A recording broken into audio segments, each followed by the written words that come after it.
We are watching thinness lose its cultural value in real time. And the replacement might actually be even darker. Hey everyone, I'm Abby Sharp. Welcome back to Abby's Kitchen. So, quick little heads up here, folks.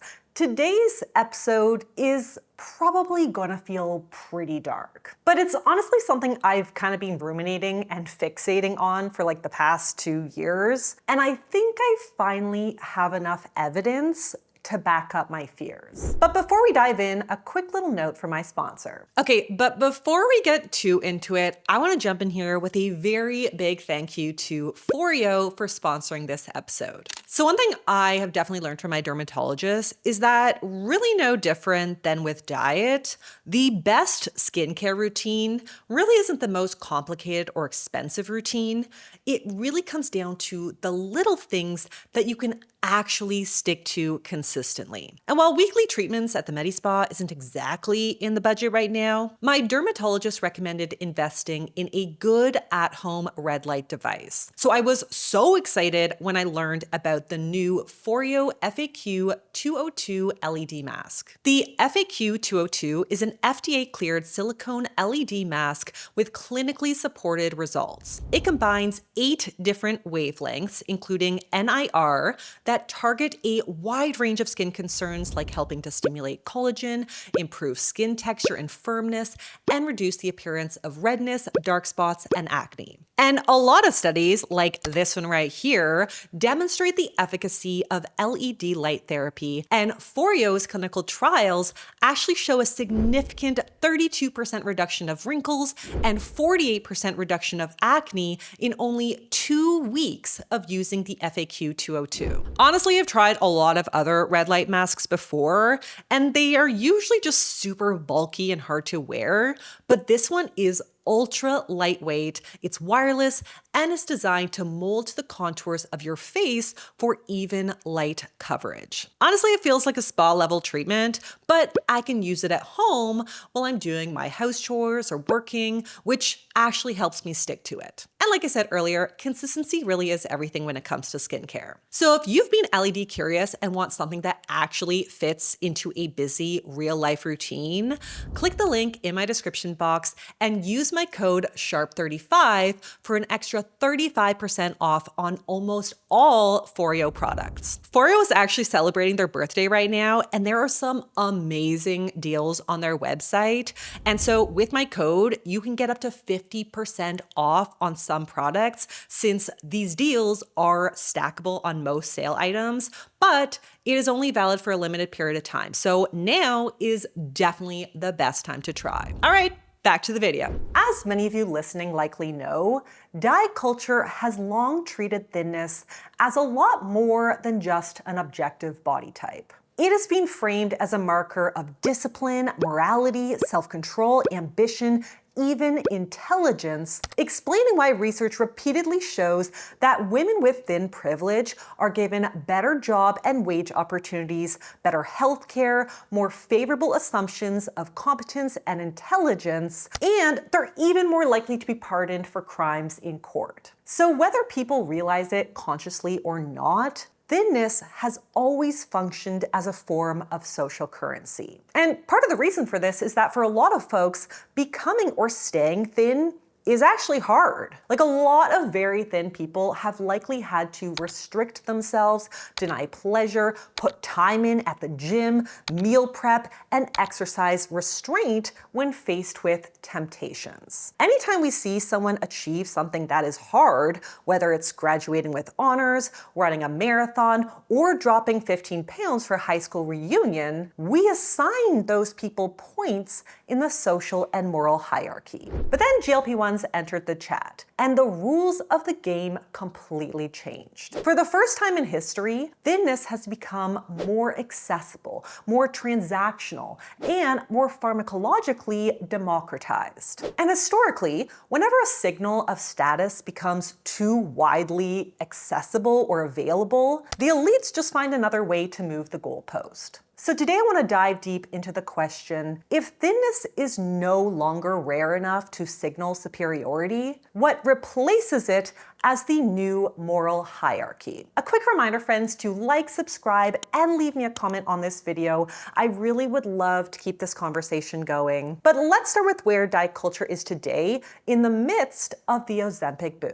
So I've heard some folks argue that democratizing thinness via access to GLP-1s will serve to eradicate diet culture for good. But friends, the multi-billion-dollar diet and wellness industry is far too powerful a beast to just shut down. As it has hundreds of times before, diet culture won't disappear. It's simply going to be forced to evolve. And since the birth of the diet drug era began, we've already seen some rapid shifts. The first and most obvious counter-movement to the GLP-1 boom was a cultural pivot towards achieving thinness the quote-unquote hard or natural way. This is classic diet and wellness culture 101, as it pulls from the teachings of the appeal to nature's fallacy, where any natural solution is superior to any modern convenience synthesized in a lab. It also represents an effort to reclaim one's place in the social hierarchy when the thin girl club has lost its exclusivity. So here, the status symbol shifts from simply being thin to how you got thin. SkinnyTok was the loudest and proudest subculture to own this messaging. So SkinnyTok is not just about having a thin body.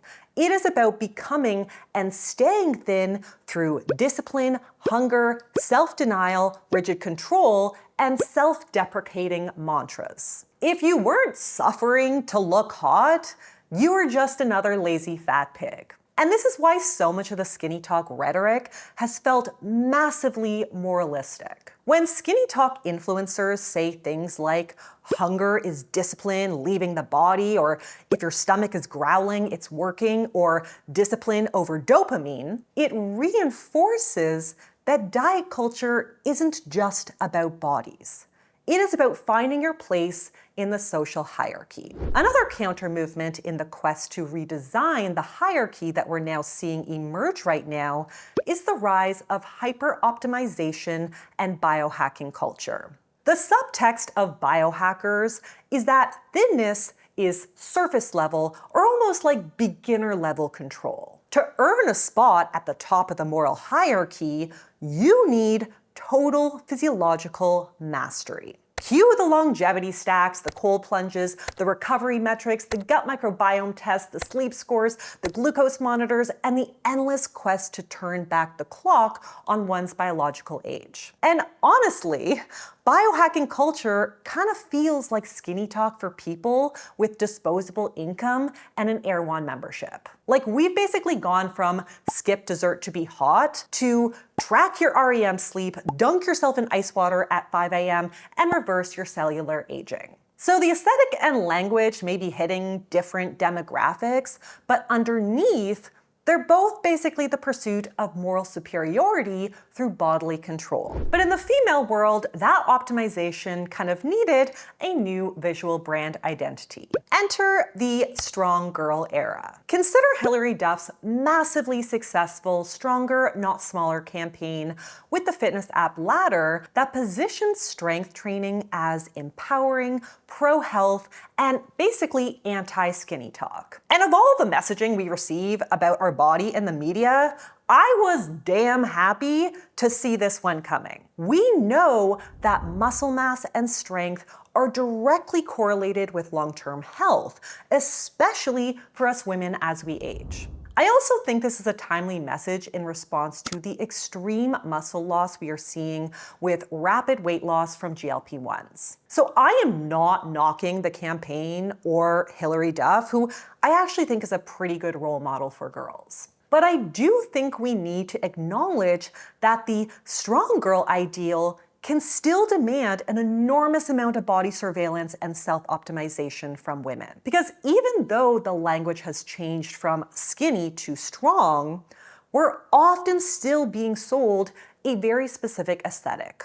Lean, toned, low body fat, visible muscle definition, and a body that still aligns pretty closely with conventional beauty standards. And so for a lot of women, because of genetics, disability, time, money, caregiving responsibilities, hormones, age, or simply having different priorities, that body may feel even more unattainable than the ultra-thin ideal before it. And yet I can see a lot of reasons why the emphasis on muscle mass in 2026 makes a lot of sense. If thinness can essentially now be achieved pharmacologically with what many may see as very little quote-unquote effort, muscle must be built the hard way. It takes time, money, recovery, access, leisure, control, and discipline. We also don't have an accessible way to just add muscle, unless I guess you're ready to hop on the anabolic steroid train. So in a lot of ways, visible muscle serves as a quote-unquote cue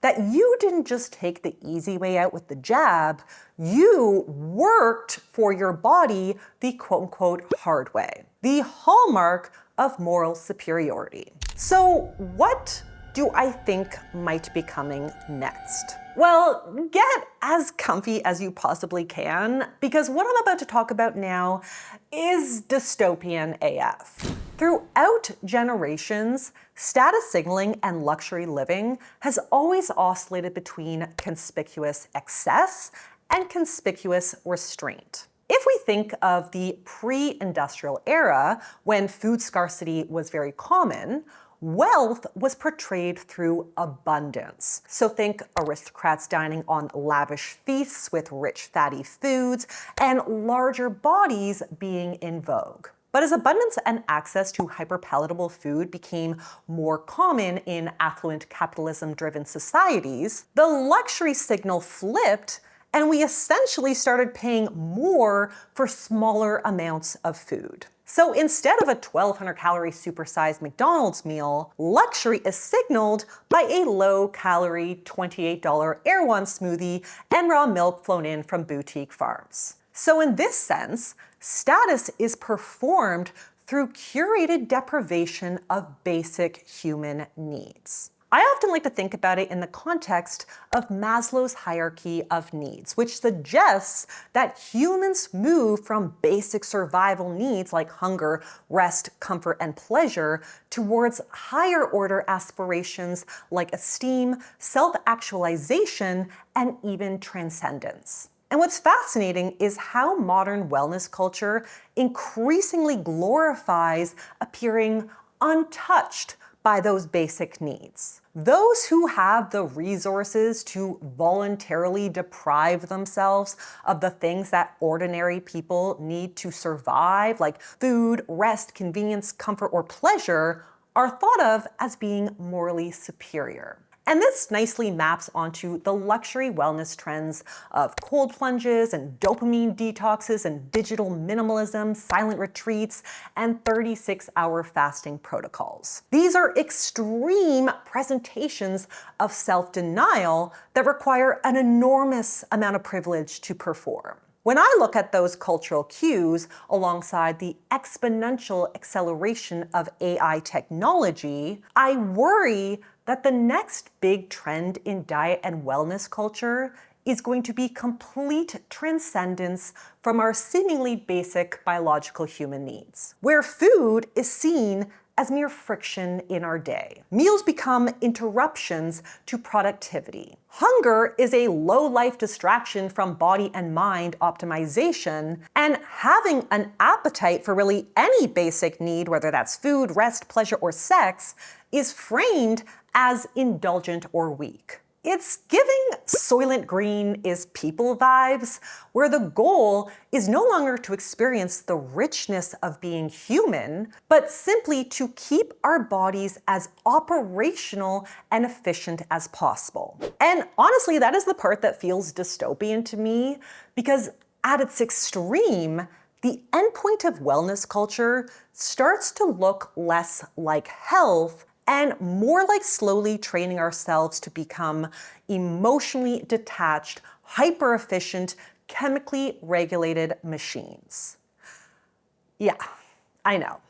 I think the biggest thing I keep coming back to in all of my research, and let's be honest, my late night doomsday spirals, is that diet culture is remarkably adaptive. When one form of superiority becomes too accessible, culture simply invents another. So if GLP-1s like Ozempic destabilize thinness as the ultimate marker of discipline, morality, and worthiness, the hierarchy won't disappear, it's just gonna migrate somewhere else. And while I definitely have fears about where some of this is headed, I also have to believe that there will be a counter movement. A movement that pushes back against the idea that our value lies in how efficiently we can suppress our humanity. Something that reminds us that being human is inherently messy and emotional and pleasurable, and that food is more than fuel, and the rest is not weakness, and that joy,